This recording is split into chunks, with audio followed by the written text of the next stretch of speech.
Nor did she mention how hard it was to leave behind this stunningly beautiful landscape at the beginning of spring, the mountains rising sharply from the shores of a 25-mile-long lake known as the Tinsio, the farms clustered on a level shelf of land at the head of the lake, the waterfalls gleaming on the sides of the mountains and feeding streams that merged into the broad Mana River, the red and white farmhouses scattered around the stately white church.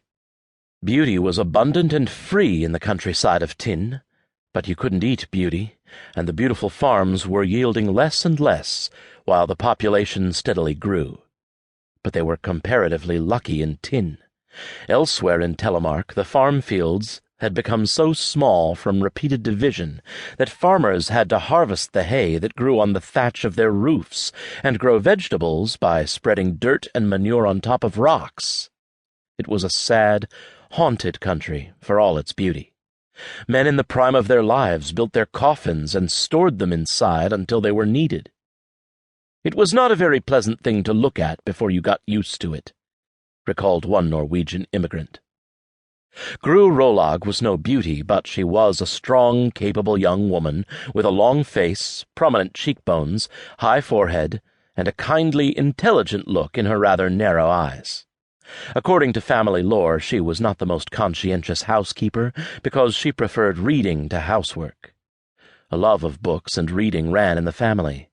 Of all the possessions they were forced to sell or leave behind in Norway, what the Rolags remembered with deepest regret was the library they inherited from an 18th-century ancestor, lovely old books sold to pay for their passage to America.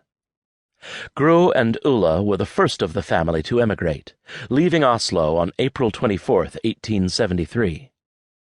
"We traveled via England and with the Cunard line from Liverpool," Gro wrote in her recollections half a century later, furnishing precious few details. "We were 13 days on the Atlantic and landed at Boston. From there we went west in a railroad boxcar. We took a little snack for the journey, a piece of sausage and a few crackers each."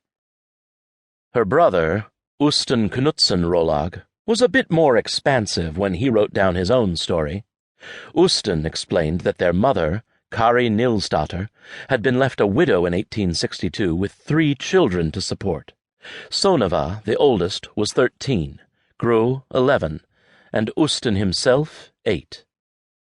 It was the custom in that part of Norway for children to work to support themselves right after confirmation, at 14 or 15, so presumably Sonava got a job soon after her father's death, probably as a maid for a neighboring farm family. Sonava seems to have been the family favorite. "She was a more than usually nice person," wrote Usten, "and respected by all who knew her." Sonava died in 1873 at the age of 24. Her death severed the family's ties to Norway. That same year, Kari sold the farm that her husband had purchased 31 years before, Gro married and left for America, and Usten and Kari followed them the next spring. "On the morning of the 15th of May, 1874, we left the home in the valley where my forefathers had lived for how long, one does not know," Usten recorded solemnly. "The morning of May 15th began with bright sunshine, and the old Grand was very beautiful. In the sunshine we saw the new foliage on the birches and the many rushing waterfalls which flowed into the valley. It was very hard to say farewell forever to all of this." He was 19 years old. Among the various arguments for going to America, the strongest was the poverty among the common people where we lived in Norway, wrote a fisherman named Lars Stavik, who left his home in Romsdal on the west coast in 1876. "Also the hopelessness of ever amounting to anything, and the hard struggle awaiting my boys if they were to remain in Norway." 2 families to a wagon. They had agreed on this beforehand. The women would sit on top of the trunks and bags and bedrolls with the smaller children, while the men and older children walked alongside. Of the 53 families who loaded the wagons to overflowing that day, Anna and Johann Kaufmann were among the less encumbered. They only had the 2 children, a 3-year-old named Johann like his father, and Peter, a baby who would ride in his mother.